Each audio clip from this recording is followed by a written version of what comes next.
What is going on, guys? Welcome back to the channel. If you are new here, my name is Bruce, this is What's Popping, and in today's video we are returning to the wonderful world of custom Funko Pops with Jaskier from The Witcher.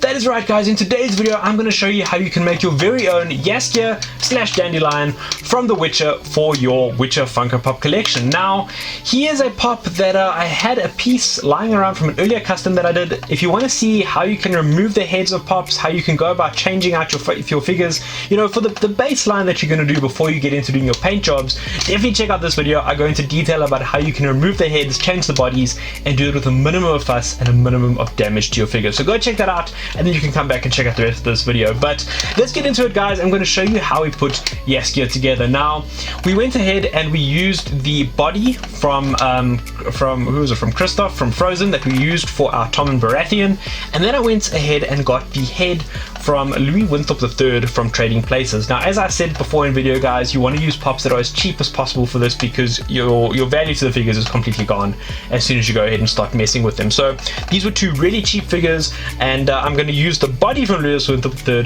for something else in the future. So that's going to be a lot of fun, and definitely hang around on the channel if you're excited to see more customs.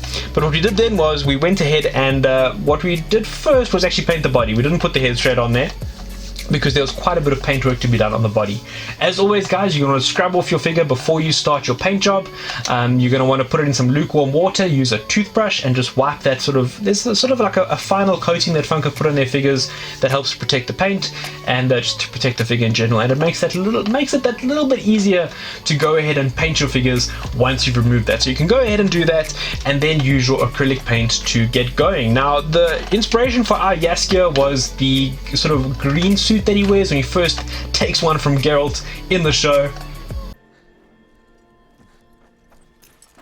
Come here. Yeah.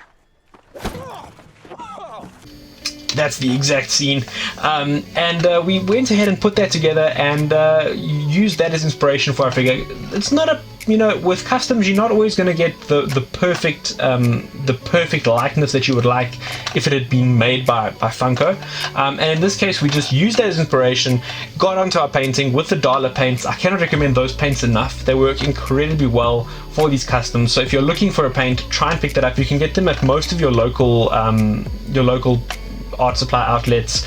I got mine at Westpac actually here in South Africa, so you can get them pretty much everywhere, and they work incredibly well. Next up, guys, we went ahead and got that paint job on. We got that green paint app done, which I forgot to record, so that's on me, guys. But we just did a basic green paint app on him, and then went ahead and added some detailing with a red belt, some golden trim, and then tried to put a little bit of extra detailing in to capture that outfit from the movie, or from the Netflix series rather, with that gold and red sort of embroidery that he has in a couple of areas on his outfit. So that is what we did. Went ahead and did that, and here is the outcome, guys. I think he came out really well. To me, it captures the figure pretty well. I'm happy with the head sculpt. The reason I went for this Louis Winthrop is the hairstyle completely. It's nice to have a clean-shaven Funko figure, because when you have a figure that's got a beard or whatever that you have to remove, it can be a little bit more tricky and a little bit more difficult. So we went ahead and got a figure that had no beard and that perfect hairstyle. At the end of the day, the less is more when you're doing custom. So the less you have to do to the figure to actually get it to how you want it to look, the better it's going to turn out looking, because we can do as much as we want with the figures and play around and work as hard as we can, but you're not going to capture that exact Funko likeness the way that Funko can. So if you can find the perfect head or the perfect body to get you started, you've won half the battle with getting your customs done. But here we have Jaskier in his red, in his gold, in his green, with that trim, with his loot, and that to me was sort of the essence of the character. I know the shoes aren't quite right for him, and what you could maybe do if you were really wanting to take it a step further would be to sand those shoes down if you didn't want those tips on the edge. But I kind of like the vibe. He's sort of, for me, he's a crossover between Dandelion in the video games and Jaskier in the show. So he's going along with my Geralt in my Witcher collection, and I'm super happy with him. That is just about it for today's video, guys. So if you did enjoy it and you enjoyed this custom, let me know in the comments down below. Let me know what you think of custom Funko Pops and what customs you would like to see done on the channel in the future. We have a few more planned. We have a few already in the series that you can go ahead and check out right up here. And that's it for today, guys. So if you did enjoy it, please go ahead, do all the YouTube cliches, like, comment, subscribe, and I'll see all of you guys in the next video.